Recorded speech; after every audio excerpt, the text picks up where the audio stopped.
ஆண்டவராகிய இயேசு கிறிஸ்து நாமத்தினாலே உங்களை நான் வாழ்த்துகிறேன். மீண்டுமாக உங்களை சந்திக்கிறதுலே நான் மிகுந்த மகிழ்ச்சி அடைகிறேன்.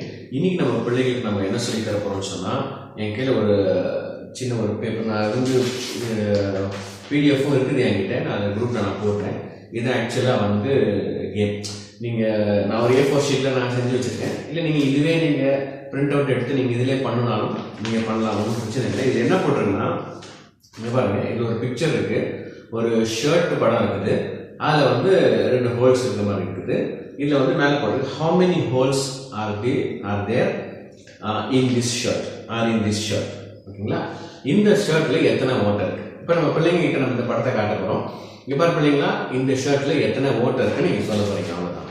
அப்போ பிள்ளைங்க என்ன பண்ணுவாங்க, டக்குன்னு பார்த்தோன்னே சொல்லிடுவாங்க 2 ஓட்டை இருக்குது, 1 2 அப்படின்னு சொல்லுவாங்க.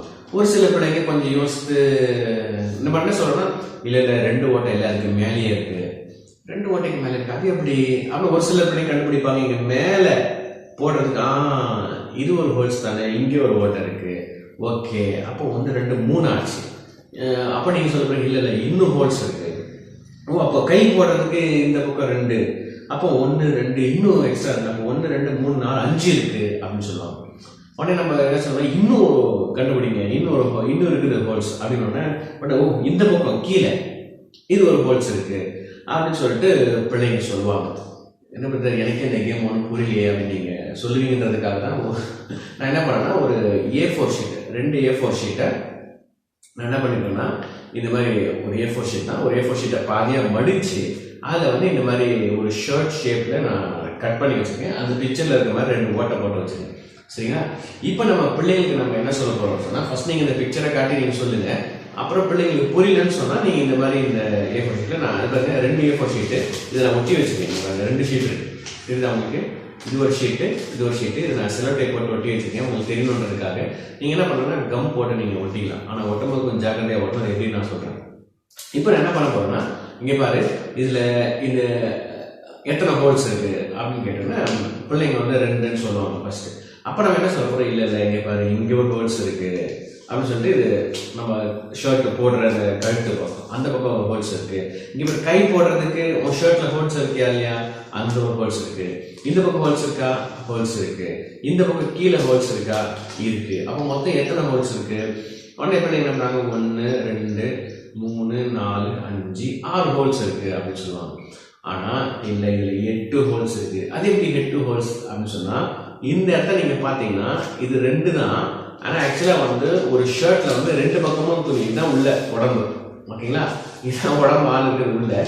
முன்பக்கம் 2 ஓட்டை இருக்குது, அதே மாதிரி பின்பக்கம் 2 ஓட்டை இருக்குது. அப்போ எத்தனை ஓட்டை, 1 2 3 4 5 6 7 8 ஹோல்ஸ் இருக்கு. 8 ஹோல்ஸ் இருக்குன்னு யார் கரெக்டா சொல்றாங்களோ அந்த பிள்ளைங்களுக்கு நீங்க ஏதாவது நீங்க கிஃப்ட் கொடுக்கலாம். சரி, இதுல இருந்து நம்ம என்ன சொல்லி தர போறோம் பிள்ளைங்களுக்கு அப்படின்னு சொன்னா, சங்கீதம் 19:12 வசனத்தை நான் வாசிக்கிறேன். தன் பிழைகளை உணர்கிறவன் யார், மறைவான குற்றங்களுக்கு என்னை நீங்களாக்கும்.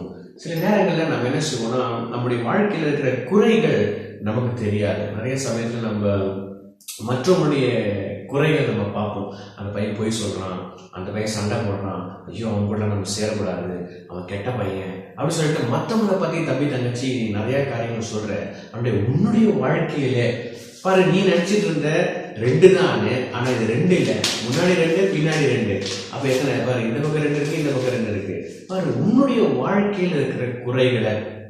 ஆனா நம்ம வாசிக்கிறோம், ஏசப்பா சொல்றாங்க, உன் கண்ணில் இருக்கிற உத்திரத்தை உணராமல் உன் சகோதரன் கண்ணில் இருக்கிற துரும்பை பார்க்கிறது என்ன. உத்திரம் சொன்னா ஒரு பில்டிங்கை தாங்கக்கூடிய பெரிய தூண், அது பேர் தான் உத்திரம் சொல்லுவாங்க. உன் கண்ணில் அவ்வளவு பெரிய உத்திரத்தை வச்சுட்டு உன் சகோதரன் கண்ணில் சின்ன துரும்ப நீ பாக்குறியா, முதல்ல உன் கண்ணில் இருக்கிற உத்திரத்தை எடுத்து போடு, அப்புறமா உன் சகோதரன் கண்ணில் இருக்கிற துரும்பை எடுத்து போடு, நீ வகை தேடுவாய் அப்படின்னு ஏசப்பா சொல்றாங்க.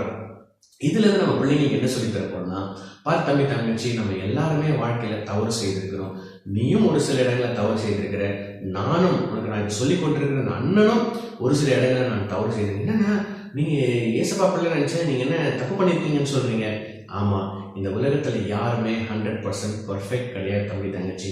ஆனா சில நேரங்கள்ல நாமும் சில தவறுகளை நாம் செய்துடுறோம். ஆனா ஏசப்பா பிள்ளைகளுக்கும் ஏசப்பா பிள்ளைகள் இல்லாதவர்களுக்கும் என்ன வித்தியாசம் அப்படின்னு சொன்னா, ஏசப்பா பிள்ளைங்க நம்ம தவறுல விழுந்துருவோம். ஆனா அந்த உணர்வு நமக்கு வரும்போது, ஐயோ நான் தப்பு பண்ணிட்டேனே, ஏசப்பா நான் மன்னிச்சிடுங்கன்னு உடனடியாக நம்ம என்ன செய்யணும், நம்முடைய பாவத்தை ஏசப்பாக்கு அறிக்கை செய்து, ஏசப்பா நான் தப்பு பண்ணிட்டேன் ஏசப்பா, தெரிஞ்சதான் ஏசப்பா நான் தப்பு பண்ணி, எனக்கு தெரியும் பொய் பேசுறது தப்புன்னு, எனக்கு பொய் சொல்றது தப்புன்னு எனக்கு தெரியும், நான் சண்டை போட தப்புன்னு எனக்கு தெரியும், கெட்ட வார்த்தை பேச தப்புன்னு எனக்கு தெரியும், தெரிஞ்சதான் ஏசப்பா நான் செஞ்சுட்டேன், தயவு செய்து நான் மன்னிச்சிருங்க ஏசப்பா, உங்க ரத்தத்தினால எனக்கு கழுவிடுங்க ஏசப்பா, என்னோட பிள்ளையா மாத்திருங்க ஏசப்பான்னு சொல்லி ஏசப்பா பிள்ளைங்க ஜெபம் பண்ணுவாங்க. ஆனா ஏசப்பாவை அறியாத பிள்ளைங்க அவங்க பாவத்திலேயே ஜீவிப்பாங்க. ஆனா ஏசப்பாடைய பிள்ளைங்க நம்ம தவறு செய்யும் போது ஏசப்பா கிட்ட பாவத்தை அறிக்கை செய்து அந்த பாவத்தை நாம் விட்டுவிட வேண்டும். தன் பாவங்களை மறைக்கிறவன் வாழ்வடைய மாட்டான், அவைகளை அறிக்கை செய்து விட்டு விடுகிறவனோ இரக்கம் பெறுவான் என்று வேத வசனம் சொல்லு தம்பி தங்கச்சி. அதனால இன்றைக்கு உன்னுடைய வாழ்க்கையில என்ன குறை இருக்குதுன்னு பாரு. என்னுடைய வாழ்க்கையில என்ன குறை இருக்குன்னு எனக்கு எப்படிங்க தெரியும்? சரி, வேதத்தை நீ வாசிக்கும் போது ஈஸ்தப்பா உனக்கு காட்டுவாங்க, இந்த இடத்துல உனக்கு குறை இருக்கு பாத்தியா, நீ அந்த பையன்கிட்ட ரொம்ப நாளா நீ பேசாம இருக்கிற, அந்த பொண்ணு கூட என்னைக்கோ ஒரு நாள் சண்டை போட்டுட்டவங்க உன்கிட்ட அவன் சண்டை போட்டான், அவன்கிட்ட சண்டை போட்டா, அதனால நீ அவன்கிட்ட பேசவே மாட்டேன்ற, அவன் பக்கத்திலே நீ போக மாட்டேன்ற, அது தப்பு தானே. பாரு, ஏசப்பா சொல்லியிருக்கிறாங்க உங்க சத்துருக்களை சிநேகிங்கன்னு சொல்லியிருக்கிறாங்க. அப்ப நம்ம மற்றவங்களை நேசிக்கணுமா இல்லையா? அப்புறம் அப்பா அம்மாவுக்கு நீ கீழ்படியாத பிள்ளையா இருக்கலாம், ஏதோ உன்னுடைய வாழ்க்கையில் இருக்கிற தவறை ஏசப்பா உணர்த்தும் போது நம்ம என்ன செய்யணும், ஏசப்பா என்னை மன்னிச்சிருங்க ஏசப்பா, எனக்கு நீங்க அந்த உணர்வை நீங்க கொடுக்குறீங்க, நான் என்னை திருத்திக்கிறேன் ஏசப்பா அப்படின்னு சொல்லி ஜெபம் பண்ணும்போது, உன் பாவத்தை ஏசப்பா அறிக்கை செய்யும் போது ஏசப்பா உன்னை மன்னிப்பாங்க, ரத்தத்தினால் உன்னை கழுவுவாங்க, உன்னை இன்னும் அதிகமாய் பரிசுத்தமாய் ஏசப்பா ஆக்குவாங்க. இதுதான் இந்த ஒரு சின்ன ஒரு கேம்னு சொல்ல முடியாது, இதுல இருந்து நம்ம பிள்ளைங்களுக்கு சொல்லித்தர போற இந்த காரியம். கர்த்தாவை ஆசீர்வதிப்பாராக. தேங்க்யூ ஃபார் வாட்சிங். God bless you.